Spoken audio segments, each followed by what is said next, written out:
साथियों, अगर हम ठान लें अगले 10 साल में मानसिक गुलामी से पूरी तरह मुक्ति पा लेंगे और तब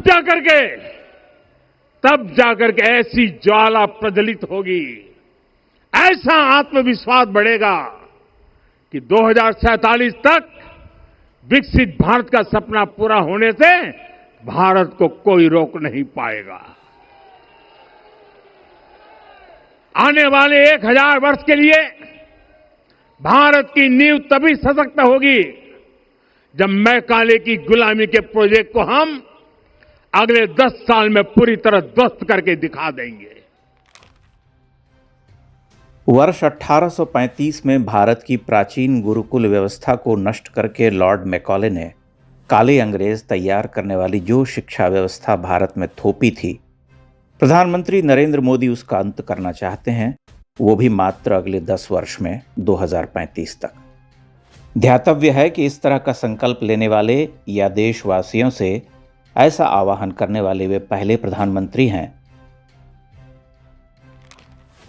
सबसे पहले ये समझना आवश्यक है कि वर्ष 1835 में ऐसा क्या हुआ था जिसने भारत की पूरी प्राचीन शिक्षा व्यवस्था को तहस नहस कर दिया था। उस पुरानी व्यवस्था में ऐसा क्या था जिसे अगले 10 वर्ष में वापस लाने का सपना प्रधानमंत्री मोदी देख रहे हैं, दिखा रहे हैं। ईस्ट इंडिया कंपनी ने 1830 से 1835 के बीच भारत की पारंपरिक शिक्षा व्यवस्था के बारे में एक सर्वे कराया था। इसकी रिपोर्ट 1835 में ब्रिटिश संसद में रखी गई थी। ये रिपोर्ट बताती है कि बंगाल और बिहार के हर गांव में एक विद्यालय अथवा गुरुकुल होता है। इन विद्यालयों में सभी जाति और समुदाय के छात्र एक साथ पढ़ते हैं। मद्रास प्रेसिडेंसी की रिपोर्ट के अनुसार बड़े गांवों में 1 से अधिक पाठशालाएं होती हैं। सर्वे के अनुसार अधिकांश गांवों के विद्यालयों में लगभग 3/4 छात्र शूद्र वर्णों के होते हैं। शहरी क्षेत्रों में यह अनुपात 50-50% के आसपास का है। केवल मद्रास प्रेसिडेंसी के तेलुगु भाषी क्षेत्रों में द्विज वर्ण के छात्रों की संख्या शूद्र वर्णों से अधिक है। ब्राह्मणों के अतिरिक्त अन्य जातियों के लोग भी शिक्षक होते हैं, हालांकि शिक्षकों में ब्राह्मण और कायस्थों का अनुपात अधिक है। पंजाब की रिपोर्ट के अनुसार ग्रामीण लोग अपनी उपज का एक अंश अध्यापक को देते हैं ताकि वो अपना जीवन यापन कर सकें। अधिकांश गुरुकुल किसी मंदिर से जुड़े होते हैं, हालांकि मुगल काल में यह व्यवस्था बहुत हद तक बिखर चुकी थी। इतिहासकार धर्मपाल ने 2 पुस्तकें लिखी हैं, द ब्यूटीफुल ट्री और Indian science and technology in 18th century. इन दोनों पुस्तकों का संक्षिप्त हिंदी अनुवाद भारत का स्वधर्म के नाम से प्रकाशित हुआ है। इन पुस्तकों में ईस्ट इंडिया कंपनी के दस्तावेजों के आधार पर तत्कालीन भारतीय शिक्षा व्यवस्था के बारे में विस्तार से बताया गया है। उस समय तक संस्कृत पूरे भारत में शिक्षा का प्रमुख माध्यम थी। तकनीकी और व्यावसायिक शिक्षा स्थानीय भाषा में दी जाती थी। अंग्रेजों ने सबसे पहले संस्कृत को हटाया और उसके स्थान पर अंग्रेजी थोप दी। उनका लक्ष्य ऐसे भारतीयों को तैयार करना था जो अंग्रेजी बोल और समझ सकते हों, जिन्हें ईस्ट इंडिया कंपनी में क्लर्क बनाया जा सके। ऐसी शिक्षा व्यवस्था जो भारतीयों को उनकी जड़ों से काट दे। ऐसे लोग तैयार हों जो चेहरे से भले ही भारतीय हों, लेकिन उनकी सोच अंग्रेजों के हिसाब से रहे। लॉर्ड मैकाले ने 1835 की उसी रिपोर्ट के आधार पर अपनी शिक्षा नीति बनाई थी। इस बारे में विस्तार से जानने के लिए आप हमारा वीडियो देख सकते हैं। इसका लिंक हमने YouTube के डिस्क्रिप्शन में दे दिया है। प्रधानमंत्री के संकल्प की सराहना करते हुए हमें इस विषय पर गंभीरता से विचार करना होगा कि क्या 200 वर्षों की मानसिक जड़ता को अगले 10 वर्षों में तोड़ना संभव होगा। स्वतंत्रता के बाद कांग्रेसी वामपंथी तंत्र ने उसी मैकॉलेवादी व्यवस्था को और पुष्ट किया। 2014 में सत्ता परिवर्तन के बाद आशा जगी थी कि पाठ्यक्रम में आमूल-चूल परिवर्तन होगा, किंतु ऐसा नहीं हो सका।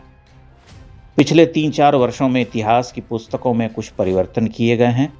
आक्रमणकारियों का महिमा मंडन करने वाले अंश हटाए गए और भारत के उज्जवल गौरवशाली इतिहास को स्थान दिया गया। लेकिन मैकॉले के मकड़ जाल को काटने के लिए क्या इतना पर्याप्त है? सबसे बड़ी कठिनाई भारतीय भाषाओं में पठन पाठन की है। बीते कुछ वर्षों में भारतीय भाषा में लिखी जाने वाली ज्ञान विज्ञान की पुस्तकों का टोटा पड़ गया है। स्तरीय लेखन नहीं हो रहा, अनुवाद की समस्या है, तकनीकी शिक्षा पर पूरी तरह अंग्रेजी भाषा का आधिपत्य है। कानून, पत्रकारिता, सिनेमा, मनोरंजन और कला जगत की भी यही स्थिति है।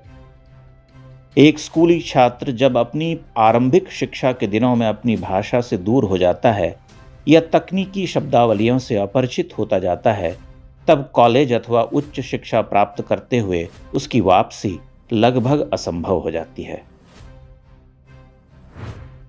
गांव देहात में कॉन्वेंट नाम के कुकुरमुत्ते पनप रहे हैं। भले ही वहां अंग्रेजी भाषा में पढ़ाने वाले अल्पज्ञ और अक्षम हों, किंतु बोलबाला उनका ही है। समाज में उन्हीं स्कूलों को ऊंची दृष्टि से देखा जाने लगा है। सरकारी विद्यालयों की स्थिति खराब होती जा रही। वहां पढ़ाने वाले शिक्षकों की योग्यता गंभीर प्रश्नों के घेरे में है। शिक्षकों के चयन की जो प्रक्रिया है, उसमें योग्य शिक्षकों की आशा करना भी व्यर्थ है। शिक्षकों की गुणवत्ता का संकट प्राथमिक शिक्षा से लेकर विश्वविद्यालयों तक है।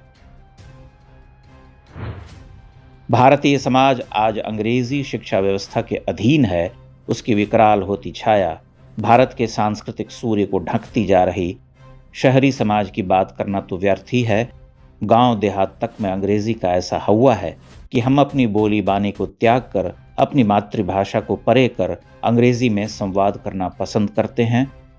स्मार्टफोन के प्रचलन के बाद आधे से अधिक लोग, लगभग 70 से 80% बधाई संदेश अथवा शुभकामनाएं देने के लिए टूटी फूटी अंग्रेजी में लिखना पसंद करते हैं। जिन्हें अंग्रेजी बिल्कुल नहीं आती, वे भी अपनी बात रोमन लिपि में लिखा करते हैं। क्या यह उसी मैकॉलेवादी मानसिकता के व्यापते जाने का कड़वा सच नहीं है? जैसे सरोवर पर कुंभी फैलती जाती है और एक समय के बाद उसे आच्छादित कर लेती है, कुछ वैसा ही हम एक कंकर मारकर उस कुंभी को कुछ देर के लिए काट भर देते हैं, लेकिन वे वापस अपने स्थान पर लौट आती हैं। 2014 के बाद भारत के हिंदू सनातनी जीवन धारा की ओर लौटे हैं। उनमें गर्व का भाव पनपा है, कोई अपराध बोध नहीं है, किंतु यह पर्याप्त भी नहीं। गंदले तालाब की सफाई ऊपर से नहीं हो सकती, उसके लिए तल की गाद को निकालना पड़ता है। भारतीय समाज के जनमानस में अंग्रेजी का आधिपत्य वही गाद है जिसे हटाना होगा। यह एक महाजटिल कार्य है, क्योंकि स्वतंत्रता प्राप्ति के बाद सरकारों ने अंग्रेजी शिक्षा दीक्षा और मैकॉलेवादी मनोवृत्ति को बढ़ने दिया। अब वह विकराल रूप ले चुकी है।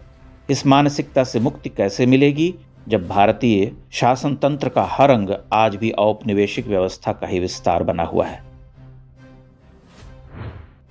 प्रधानमंत्री मोदी असंभव कार्यों को संभव बनाने के लिए जाने जाते रहे हैं, किंतु शिक्षा सुधार में उनका प्रदर्शन सबसे औसत रहा है।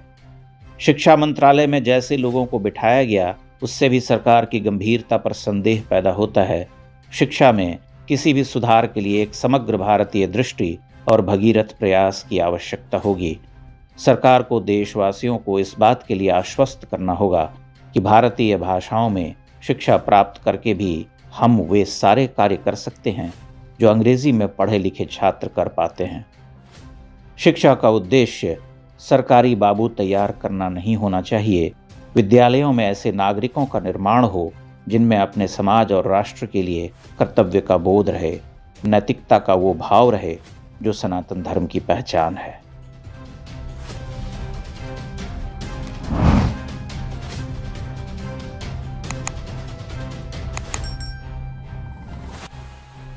इंडेक्स ऑनलाइन के वीडियो समाज को समर्पित हैं।